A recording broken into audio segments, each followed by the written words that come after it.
Coba kita hening sejenak. Bayangkan piring makan Anda pagi ini. Ada nasi putih yang hangat, mungkin sepotong tahu atau ayam goreng. Sederhana bukan? Tapi tahukah Anda, di balik kesederhanaan piring itu sedang terjadi perang dunia yang tidak terlihat. Bukan perang senjata, tapi perang pangan. Dunia sedang tidak baik-baik saja.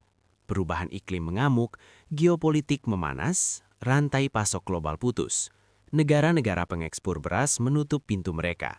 India, Vietnam, Thailand, mereka bilang, "Maaf, kami butuh makan untuk rakyat kami sendiri dulu."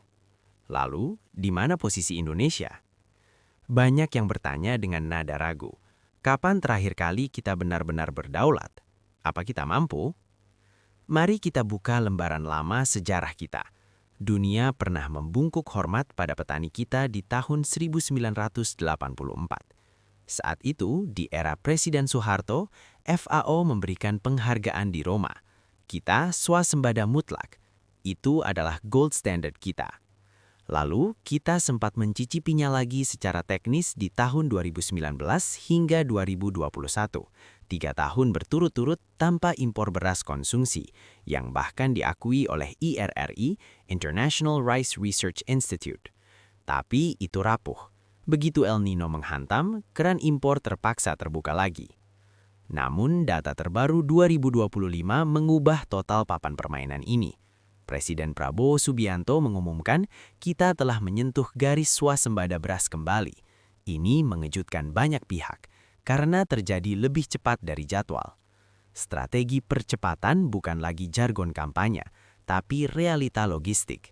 Sebuah curi start yang manis di awal pemerintahan.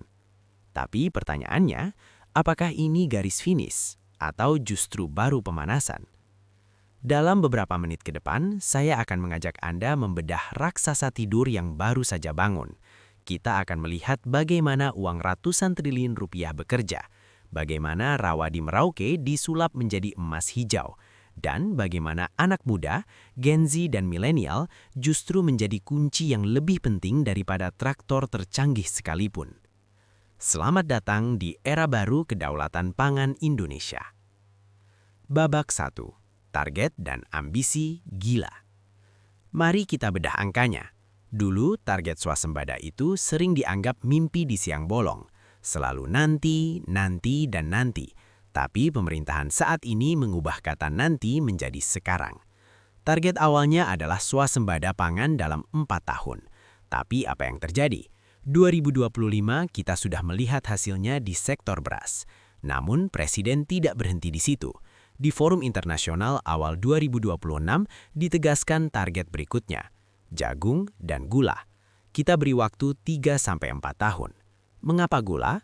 Karena gula adalah energi. Mengapa jagung? Karena jagung adalah pakan ternak. Tanpa jagung, harga ayam dan telur naik. Tanpa jagung, asupan protein rakyat terancam. Jadi, ketika kita bicara target, jangan bayangkan hanya grafik statistik di kantor Bappenas. Bayangkan harga telur yang stabil di pasar becek dekat rumah Anda. Bayangkan pabrik gula di Jawa dan Sumatera yang kembali ngebul asapnya, bukan karena mesin tua peninggalan Belanda, tapi karena tebu rakyat yang melimpah dan mesin modern. Optimisme ini bukan buta, ini berbasis pada satu perubahan fundamental, political will, kehendak politik. Dulu, pangan adalah urusan perut semata. Sekarang, pangan adalah urusan pertahanan negara. Food is security. Babak 2. Ekonomi dan investasi. Uangnya dari mana? Sekarang mari bicara soal bensinnya. Uangnya dari mana? Melihat postur APBN 2025-2026, angka untuk ketahanan pangan melonjak tajam, bergerak di kisaran 139 triliun hingga 155 triliun rupiah. Angka yang fantastis. Orang awam mungkin bertanya, wah, uang sebanyak itu hangus untuk subsidi lagi. Disinilah letak kesalahpahaman terbesarnya. Di era ini, anggaran pangan mengalami re-engineering. Ini bukan sekedar spending, tapi investing. Sebagian besar anggaran ini berubah wujud menjadi capex atau modal kerja. Mari kita bedah alirannya. Sebagian besar masuk ke infrastruktur fisik, bendungan raksasa, jaringan irigasi tersier. Ini adalah aset tetap. Jika kita bangun bendungan hari ini, 50 tahun ke depan airnya masih mengalir. Sebagian lagi masuk ke reformasi pupuk. Dulu pupuk subsidi itu rumitnya minta ampun. Sekarang rantai birokrasinya dipotong habis. Dari 145 regulasi dan tanda tangan dipangkas menjadi satu instruksi langsung. Petani butuh pupuk, pupuk datang. Efisiensi ini menghemat triliunan rupiah yang dulunya bocor di jalan. Tapi yang paling menarik adalah masuknya investasi swasta lewat hilirisasi pangan. Hilirisasi tidak hanya milik nikel. Di Merauke, di Kalimantan, investor tidak hanya menanam, mereka membangun Modern Rice Milling Plant, pabrik penggilingan raksasa yang mengubah gabah basah menjadi beras premium dalam hitungan jam, dikemas rapi, bahkan siap ekspor. Artinya, apa? Nilai tambah. Gabah tidak dijual murah. Ekonomi desa berputar.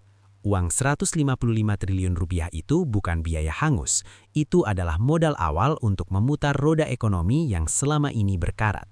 Babak 3. Mega proyek dan medan pertempuran. Jika kita punya peta Indonesia di depan kita, mari kita tancapkan pin merah di satu lokasi. Spesifiknya di mana? Hafalkan nama-nama ini. Wanam, Distrik Ilwayap, dan Muting. Inilah ground zero dari ambisi cetak sawah 1 juta hektar. Banyak yang skeptis. Food estate kan pernah gagal. Ingat Ketapang? Ingat kegagalan di lahan gambut? Analisis terbaru menunjukkan pemerintah belajar dari sejarah. Kesalahan masa lalu adalah memaksakan lahan gambut dalam yang tidak cocok untuk padi. Strategi kali ini berbeda total. Namanya OPLAH, optimasi lahan rawa. Lahan di Wanam dan Ilwayap memiliki karakteristik unik. Ini adalah rawa pasang surut dengan tanah mineral bukan gambut dalam. Air melimpah tapi perlu manajemen tata air yang canggih. Di Wanam hari ini Anda tidak akan melihat pemandangan romantis petani mencangkul sendirian di terik taksiang. Tidak, yang Anda lihat adalah barisan ekskavator milik Batalion Zeni TNI AD yang bekerja 24 jam membuka lahan dan membangun jalan inspeksi. Kita melihat drone sprayer raksasa yang menyemprot pupuk presisi dari udara. Kita melihat combine harvester yang memanen padi 5 hektar dalam hitungan jam. Ini adalah pertanian skala industri. Targetnya jelas, menjadikan Merauke bukan sekedar mencetak sawah, tapi membangun kota pangan baru yang akan mensuplai Indonesia Timur, bahkan pasar Pasifik. Babak 4. Manusia dan logistik. Kita punya tanah di Wanam, kita punya uang di APBN, kita punya teknologi drone, tapi siapa yang menjalankannya? Apakah kita akan membiarkan petani kita tua dan habis? Rata-rata usia petani kita di atas 50 tahun. Jika ini dibiarkan, 10 tahun lagi kiamat pangan karena tidak ada yang menanam. Tapi ada fenomena baru yang memberi harapan, brigade pangan. Pemerintah tidak lagi menyuruh anak muda mencangkul. Pemerintah menawarkan bisnis. Brigade pangan adalah unit-unit anak muda, milenial, dan Gen Z yang diberi modal alat, diberi lahan 200 hektar per kelompok, dan diberi bimbingan. Mereka bekerja dalam tim. 1 orang mengurus drone, 1 orang manajemen air, 1 orang pemasaran. Kalkulasinya, jika dikelola benar, pendapatan mereka bisa jauh di atas UMR Jakarta. Menjadi petani sekarang bukan berarti miskin. Menjadi petani itu seksi, bergengsi, dan cuan.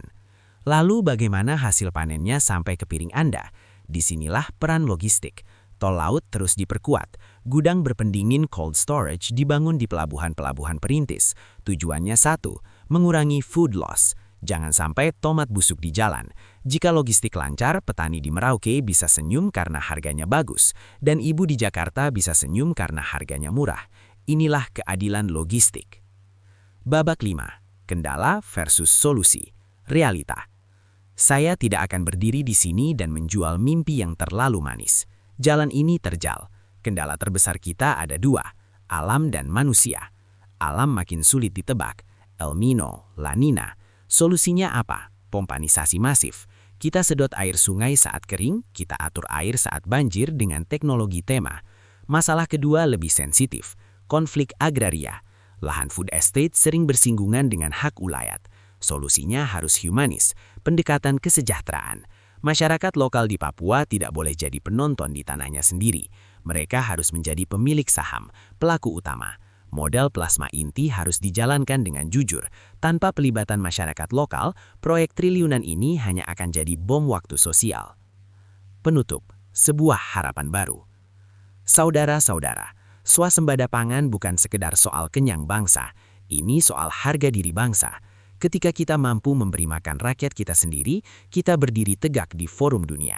Kita tidak bisa ditekan, kita tidak bisa diembargo. Investasi 155 triliun rupiah itu, kerja keras TNI dan petani di Lumpur Wanam, keringat Brigade Pangan itu, semuanya bermuara pada satu cita-cita, Indonesia yang berdaulat. Tahun 2045 saat Indonesia emas, sejarah akan mencatat bahwa di tahun 2025-2026 kita mengambil keputusan berani untuk berhenti bergantung pada orang lain. Kita menanam benih harapan itu sekarang. Piring makan Anda besok pagi, tataplah dengan bangga, karena nasi itu, jagung itu, gula itu tumbuh dari tanah kita, disiram air kita, dan dipanen oleh saudara kita sendiri. Terima kasih telah menyimak pembahasan sederhana ini. Like jika suka, komen sesuka hati dan share dengan rasa bangga dan harapan. Subscribe untuk mendapatkan info terbaru, and see you.